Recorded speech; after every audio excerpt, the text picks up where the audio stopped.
আজকে সকালবেলা ঘুম থেকে উঠেই রান্নাঘরে চলে এসেছি রান্না বসাতে।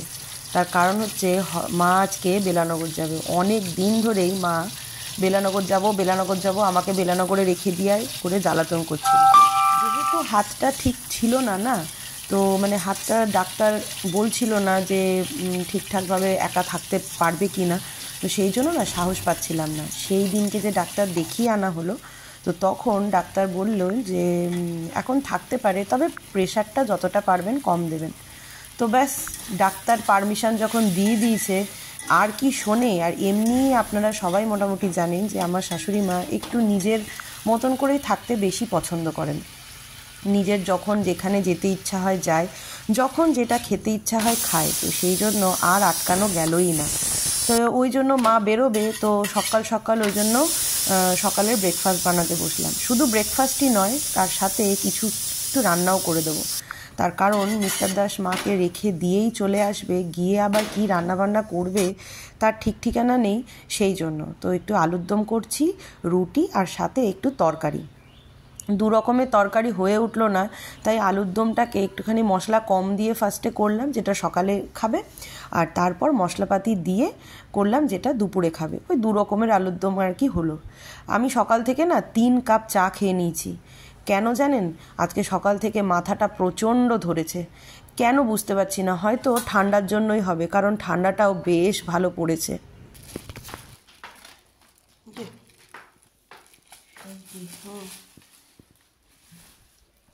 আর এদিকে আলুর দমটা আমার হয়ে গেছে। নিরামিষ আলুর দমই করেছি, কারণ মা না ওই পেঁয়াজ রসুনের ছোঁয়া ছান্তি ট্রেনে বাসে নিয়ে যাবে না, আর একই কাপড়ের মধ্যে মানে ব্যাগের মধ্যে ঢোকাবে না, তো চিৎকার চেঁচামেচি করবে। তো সেই জন্য একদম নিরামিষ প্লেন আলুর দম করেছি। 2 রকম টিফিন বাটি দিলাম। হ্যাঁ, 2 রকম টিফিন বাটি দিলাম। যেটা সকালে রুটি দিয়ে খাবে ওটাতে ঝোল দিচ্ছি না বেশি।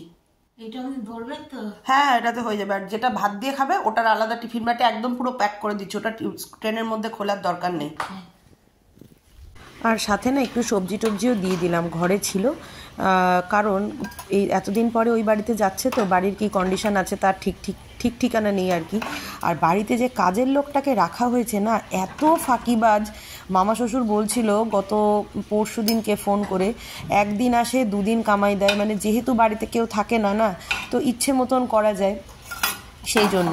তো এরপর মামা শ্বশুর রেগে গেছে, বলছে যে এই কাজের লোকটাকে তাড়াতাড়ি একটা ভালো কাজের লোক রাখ, যে সত্যিকারের ভালো কাজ করবে। আর কি জানেন, কাজের লোকটা না প্রচণ্ড নোংরা, মানে ঘর মুছবে, একটা নেতা দিয়ে ঘর মুছে বেরিয়ে যাবে, মা থাকাকালীনই আর কি। তো খুব অসুবিধা হয়, 2 দিন ছাড়া ছাড়াই মার সাথে ঝামেলা করে আর কি। সাবধানে থেকো, ভাতের হাঁড়ি ফাড়িগুলো উপর দিতে সাবধান, হাতে গরম মার ফার ফেলো না। বাবা, এটা কি ভারী হয়েছে রে, এটা কিসে নেবি? কাজের মেয়েটাকে দেখো যদি পাও, কাজের মেয়েটাকে, ওকে রেখে দেবো 1 মাসের জন্য, তাহলে তো মামারও কষ্ট হয় না। না, আসো।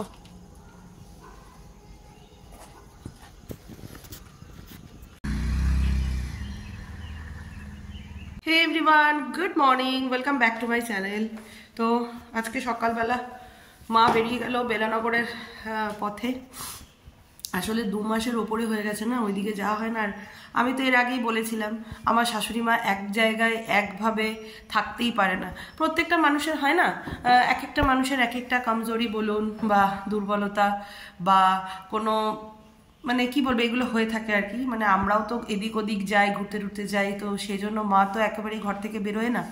তো সেটাই হয়ে গেছে সমস্যা। আর মা অনেক দিন ধরে এখানে রয়েছে, আর হাতটা এখন অনেকটাই ভালো।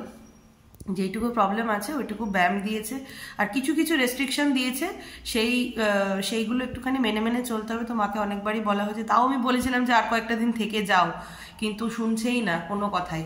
আর আমার শাশুড়ি মা একটুখানি এই রকমই, মানে যেটা নিজে ডিসাইড করবে সেটা করতেই হবে, সেই তখনই করতে হবে। তো কিছু করার নেই, যাই হোক, এই হচ্ছে ব্যাপার। আর মিস্টার দাস আজকে রাতের মধ্যে ঢুকে যাবে, ও কারণ কালকে থেকে ওর আবার মর্নিং। এই ভদ্রমহিলা রেগে গেছে, তার কারণ হচ্ছে মা ওকে না জানিয়ে চলে গেছে। কেন? সকাল থেকে ঘুম থেকে উঠে ঠাম্মা কোথায় করে মাথা খেয়ে নিচ্ছে, কেন মা ওকে রেখে দিয়ে চলে গেল, সেই জন্য প্রচণ্ড রেগে গেছে।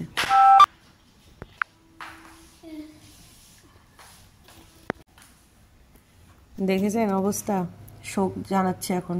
হয়েছে?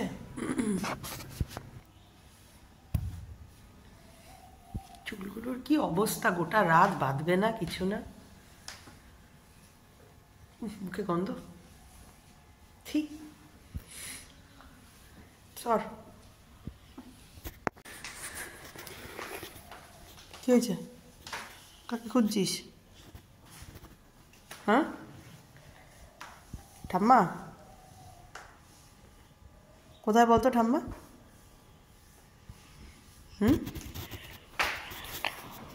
কি হলো? আজকে সকালের ব্রেকফাস্টে হয়েছে হচ্ছে ম্যাগি।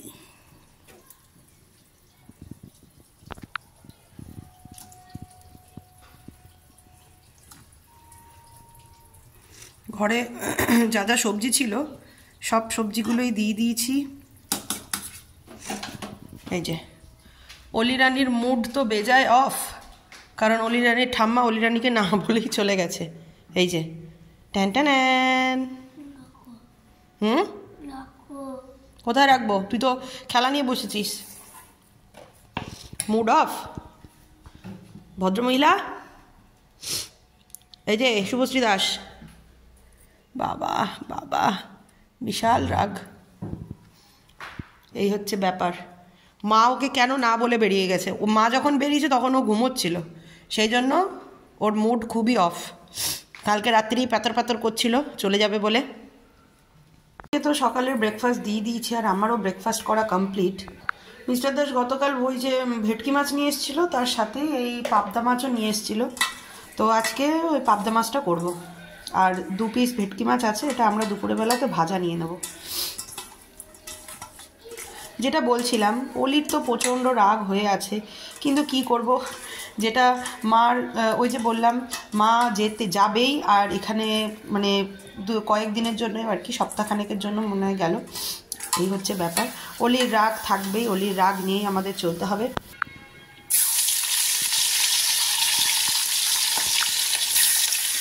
আর এই লাস্ট ব্যাচ পাবদা মাছগুলো খুব নরম হয় না, ওই জন্য না ভাজতে প্রচুর সময় লাগে, মানে পাবদা মাছ ভাজতে ভাজতে।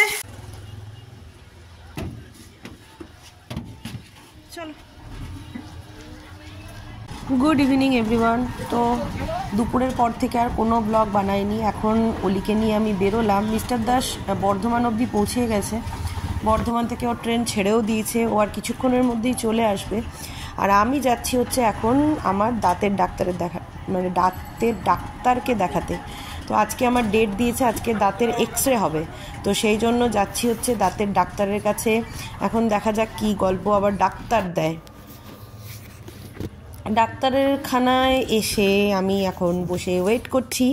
তো বলে দিই, এটা তো হয়ে গেছে, আর এটা অনেক পুরনো ব্লগ। তো এক্সরে রিপোর্টে যেটা বলেছিলাম, আমার হাড়ের ওপরে দাঁতটা উঠেছে, সেটা ডাক্তার প্রথম দিনই বলেছিল। এক্সরে করে উনি কনফার্ম হয়ে গেলেন আর কি।